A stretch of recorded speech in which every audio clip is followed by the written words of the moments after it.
Assalamualaikum warahmatullahi wabarakatuh.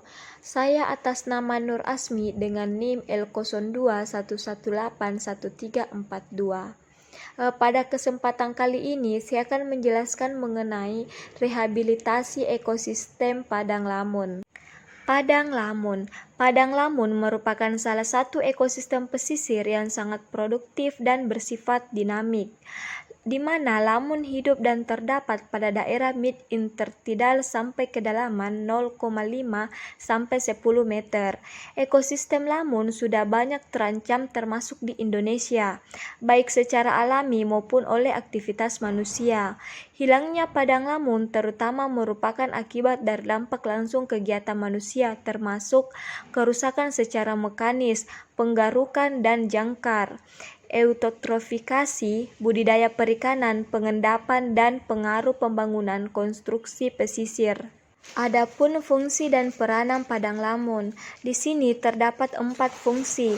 Yang pertama yaitu sebagai produsen primer, yang kedua sebagai habitat biota, yang ketiga sebagai penangkapan sedimen, dan yang terakhir yaitu sebagai pendaur zat hara. Selanjutnya yaitu metode rehabilitasi. Di sini dari hasil penelitian menggunakan metode penanaman, di mana terdapat 3 metode penanaman. Yang pertama yaitu metode pembibitan atau pembenihan.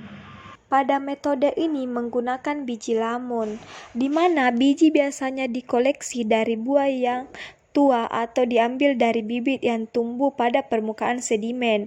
Untuk memanennya, buah dipotong dari tangkainya dan dipecah, maka kelihatan 4 atau 5 biji dan benih segera ditanam dan disiram air laut yang mengalir.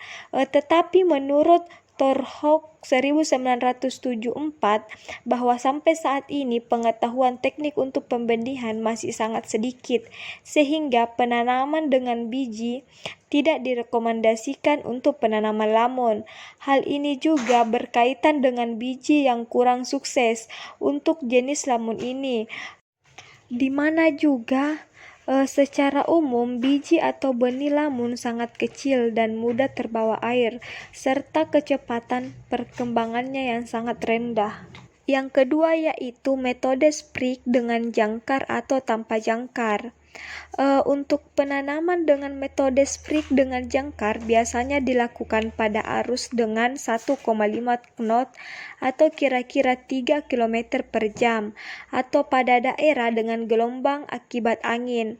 Mengingat dengan menggunakan balok dan kawat akan meningkatkan biaya, maka disarankan menggunakan plastik bentuk kasa atau net. Beberapa tanaman dapat tumbuh dengan cepat dengan menggunakan teknik ini. Sedangkan penanaman metode sprig tanpa jangkar telah banyak berhasil, di mana metode ini ditanam dengan cara menggali sebuah lubang kecil pada substrat di dalamnya kira-kira 8 cm, kemudian ditutup dengan substrat yang sama. Metode ini hanya bisa berhasil jika arus atau gelombang yang rendah. Yang terakhir yaitu metode plug, di mana pada metode ini pengambilan bibit tanaman dengan patok paralon dan tanaman dipindahkan dengan substratnya. Biasanya menggunakan paralon PVC dengan diameter 10 cm untuk jenis Holudule, sedangkan Susteria, Thalassia, dan Stringodium berdiameter 15-20 cm.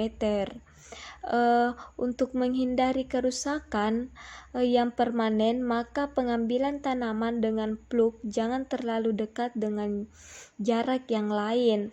Jarak satu sama lain bervariasi antara 0,5 sampai 1,0 meter.